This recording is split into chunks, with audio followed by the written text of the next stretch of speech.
रामचरित मानस एहि नामा। इस ग्रंथ का नाम है श्री रामचरित मानस। और इनका श्रवण करने से क्या मिलेगा, ये कथा सुनने से क्या होगा, तो सुनत श्रवण पाइय विश्राम। एक होता है आराम और दूसरा होता है विश्राम। दोनों में फर्क है। आराम में तन को तो आराम मिल जाता है, पर जरूरी नहीं है कि मन को भी आराम मिले। लेकिन विश्राम में तन को तो आराम होता ही होता है, पर मन को परम आराम मिलता है। जो तन से आराम कर रहे हो, जरूरी नहीं कि वो मन से भी आराम कर रहे हैं। तन से खूब आराम हो, बढ़िया कमरे में चल रहा हो, अगर गर्मी है तो एसी चल रहा हो, बढ़िया बिस्तर लगाओ, वेलवेट का गद्दा बिछाओ मखमल वाला, आप बढ़िया बैठे। तब तक फोन आया कि अरे वो जो आपने अपनी फॉर्च्यूनर गाड़ी भेजी थी ना, ड्राइवर ने ठोक दी। अब बताओ, तन से तो आराम है ना, मन से आराम मिला क्या? देखो भाई, हाँ हूँ कछु बोलो, ऐसे मौन बैठे नहीं रहना है। ये कथा अकेले हम ही थोड़ी ना बाँचेंगे, आप भी कुछ बोलोगे, जब पूछेंगे तब बोलोगे। तो तन का आराम एक विषय है, किंतु मन का आराम एक विषय है। और गोस्वामी जी कहते हैं, इस कथा को सुनने से मन का विश्राम तो होगा ही, तन का भी विश्राम होगा। हर प्रकार से ये कथा हमें शांति प्रदान करेगी। एक चौपाई यहाँ पर बड़ी सुंदर आती है। नाना भांति राम अवतारा, रामायण सतकोटि अपारा। 100 करोड़ के जितना विस्तार है श्री राम कथा का। 100 करोड़ प्रकार की रामायण कैसे संभव है, तो 2 तरीके से समझिए। एक तो हर युग में ठाकुर जी ने जो लीलाएं की हैं, उन सभी युगों की कथा को मिलाकर कहा गया कि रामायण सतकोटि अपारा। और दूसरी चीज, आपने इसके पहले राम कथा सुनी है आप लोगों ने? अरे जोर से थोड़ा कर दो, मुझे दिखाई तो दे कम से। आप लोगों ने सुनी? बहुत अच्छी बात। श्री रामचरितमानस की कथा आप सब ने सुनी है। यही कथा सुनी है जो लिखी हुई है। लेकिन जो आपने सुनी है, क्या मैं बिल्कुल वैसा ही बोल रही हूँ, एकदम सेम टू सेम मिला जुला? ऐसा है क्या? आपने जितनों से सुनी, आज मैं गा रही हूँ, कल कोई और गाएगा, पर आप जितने लोगों के मुख से जितनी बार कथा सुनेंगे, ये कथा उतने प्रकार की आपको मिलेगी। क्यों? क्योंकि इस कथा से जिसके जीवन में जिस प्रकार का बदलाव आया है, वो उसी प्रकार की कथा को आपके सामने गाएगा। अगर मेरे जीवन में इस कथा से शरणागत होने पर बदलाव आया है, तो मेरे जीवन में विश्वास की कथा होगी। मैं आपसे भी कहूंगी, भैया विश्वास करो, मेरा जीवन बदल सकता है, तो आपका क्यों नहीं बदलेगा? किसी के जीवन में अगर वैराग्य आया होगा इस कथा से, वो वैराग्य भाव से कहेगा, अगर मेरे मन को वैराग्य मिल सकता है तो आपको भी मिलेगा, प्रयास करिए। तो ये 100 करोड़ की जो रामायण बनी, ये इसी प्रकार से रचना हुई, क्योंकि जिसने जिसने गाया, अपने अपने भाव से राघव जी का चरित्र गाया। अब अगर कोई केवट जी से पूछे राघव जी के स्वभाव के बारे में, केवट जी का स्वभाव अलग होगा, उनका भाव अलग होगा। केवट जी कहेंगे, देखो भगवान हैं, पूरे ब्रह्मांड के मालिक हैं, फिर भी मेरी हर टेढ़ी मेढ़ी बात को सुना, बड़े सरल हैं। अगर रावण से कोई पूछे राघव जी का चरित्र, वो भले शत्रुता करता था, लेकिन वो ये कहेगा परम वीर हैं, उनके जैसा वीर संसार में कोई नहीं। शत्रु भी अगर मिले तो राम जी के जैसा मिलना चाहिए। मैं आपको एक घटना बताऊं। युद्ध में जब रावण को प्रभु ने अपने बाणों से आहत किया, वो निहत्था हुआ। रावण को लगा मेरी मृत्यु आज ही निश्चित है, आज ही युद्ध समाप्त हो जाएगा। राघव जी ने कहा, लंकेश आप निशस्त्र हो, विरथ हो, रथ भी नहीं है, अतएव आज का युद्ध विराम लेता है, आप अपने महल में जाओ, विश्राम करो, कल युद्ध होगा। ये मैंने संतों से सुना है। रावण अपने महल में पहुंचा, बड़ी ही शांत और मौन तरीके से आज वो कुछ मंथन कर रहा है। मंदोदरी ने आकर कहा, स्वामी क्या राम जी के बाणों ने आपको बहुत चोट पहुंचा दी क्या? राम जी के बाणों से आपको बहुत चोट लग गई क्या? रावण ने कहा, मंदोदरी आज राम के बाणों ने मुझे नहीं घायल किया है, आज राम की वाणी ने मुझे घायल कर दिया है। अरे भला शत्रु भी ऐसा होता है क्या कि एक शत्रु पर जो इतनी दया कर रहा है मंदोदरी, उनके जो भक्त होंगे उन पर कितनी कृपा होती होगी। रावण ऐसा कुछ कहेगा, सुग्रीव जी अपना भाव रखेंगे कि मित्र जीवन में मिले तो ऐसा मिले जो अपना दुख भूल कर पहले सामने वाले की मदद करे। ये सुग्रीव जी की कथा होगी। शबरी माँ का भाव अलग होगा कि भगवान को 56 भोग की जरूरत नहीं है, मैंने प्यार से बेर खिलाए थे ना, तो मेरे राम जी ने बड़े प्यार से बड़ी प्रशंसा करके वो बेर खाए थे। माँ शबरी की राम कथा कुछ ऐसी होगी। प्रत्येक पात्र जो इस राम कथा से जुड़े हैं या जितने भी अवतार ठाकुर जी के हुए हैं, चाहे प्रहलाद जी की चर्चा कर लो, जब नरसिंह भगवान आए सभी घबरा गए नरसिंह भगवान के स्वरूप को देखकर। सब ये सोचने लगे, लक्ष्मी मैया तक कांप गई कि कौन जाएगा इस स्वरूप में इनके पास। प्रहलाद जी को तो कोई भय नहीं, जैसे एक छोटा सा शिशु पिता की गोद में जाकर बैठ जाता है। जैसे प्रहलाद जी पहुंचे, गोद में बैठे, ठाकुर जी का क्रोध शांत। ठाकुर जी ने प्रहलाद जी से कहा, कुछ मांग लो, कुछ मांगो। प्रहलाद जी ने कहा, नाथ आपकी गोद में बैठा हूं और क्या चाहिए मुझे? कुछ नहीं चाहिए। ठाकुर जी ने कहा, लेकिन मैं देव हूं, मेरा कार्य है देना, मांगो वरदान। प्रहलाद जी ने कहा, प्रभु अगर ऐसा बोलोगे तब तो गड़बड़ हो जाएगी। अगर आप देव हो तो मैं दानव पुत्र हूं, फिर तो लड़ाई होने की संभावना है। ऐसा नहीं हो सकता, मैं नहीं मांगूंगा। ठाकुर जी ने कहा, तो सुनो, मैं स्वामी तुम सेवक, मैं तुम्हारा हूँ तुम मेरे हो, अब कुछ मांग लो। प्रहलाद जी ने कहा, मांगूंगा नहीं, पर अब दुनिया को ये बताऊंगा जरूर कि अगर भगवान के सामने जाओ तो मांगना क्या चाहिए। मैं आपसे कुछ नहीं मांगूंगा, मैं संसार को ये बताऊंगा अगर भगवान मिले तो क्या मांगना चाहिए। जीवन में एक बात बहुत अच्छे से स्मरण में रखिएगा भैया, आपका विश्वास ही आपका भगवान है। अगर विश्वास नहीं है तो आपके लिए कहीं संसार में भगवान नहीं है, और अगर आपके हृदय में विश्वास है तो एक वृक्ष को देखकर भी भगवान की कल्पना हो जाती है। आपकी शरणागति की भावना ही आपके भगवान को आपके लिए प्रकट करती है। अगर ऐसा नहीं होता तो प्रहलाद दृढ़ता से नहीं कहते कि खंबे के अंदर मेरा भगवान है।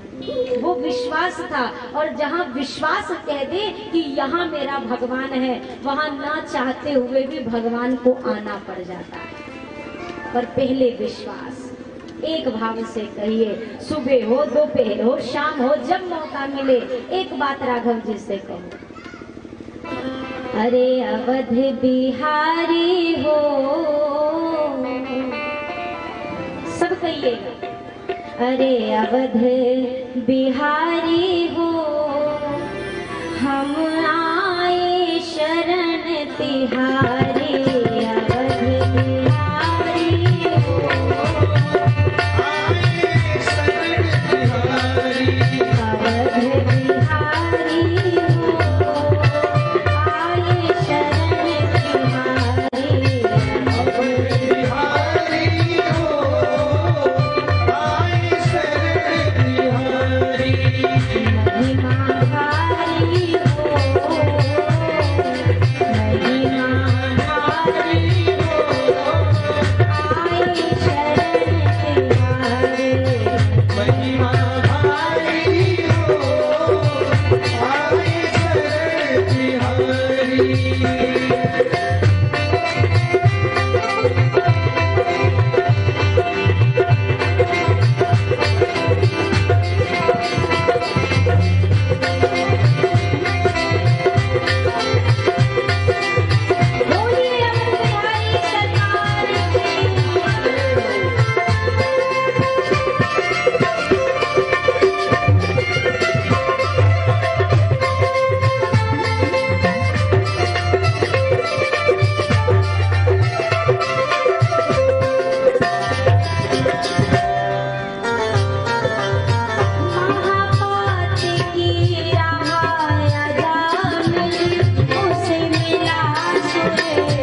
परिवार वालों का रास्ता देखा, कोई नहीं बचा सका, लौट गए। गजराज ने कुछ प्रयास किया पर ना संभव हुआ, नहीं बच पा रहा। गजराज ने अब ऊपर की ओर, आकाश की ओर देखते हुए कहा, नाथ मैं जितना बच सकता था बच गया, अब तुम बचा सकते हो तो बचा लो, मैं तो अपने प्रयास से नहीं बच पाऊंगा। इतना कहना ही था, ठाकुर जी तुरंत आए हैं पीतांबर ओढ़े। जैसे आए ठाकुर जी खड़े हुए, सुदर्शन से एक ग्राह का मस्तक काटा और तुरंत देखते ही देखते गजराज ने देखा एक भगवान तो खड़े हैं, उनके बगल में भी उतनी ही आभा, उतनी ही शोभा। गजराज ने कहा ये दो भगवान कैसे आए, मैंने एक को बुलाया था। ठाकुर जी ने कहा ये भगवान नहीं, ये वही ग्राह है जिन्होंने पैर पकड़ा था। गजराज ने कहा वाह सरकार, रो रहे हम, चिल्लाए हम, पुकारे हम और तार दिया पहले इनको, ये कैसा न्याय है। ठाकुर जी ने कहा देखो गजराज, मैं अगर मेरे पास आए तब तो थोड़ी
हर दिन होगा, कब होगा कैसे होगा ये हमें भी नहीं पता, आपको भी नहीं पता, पर होगा।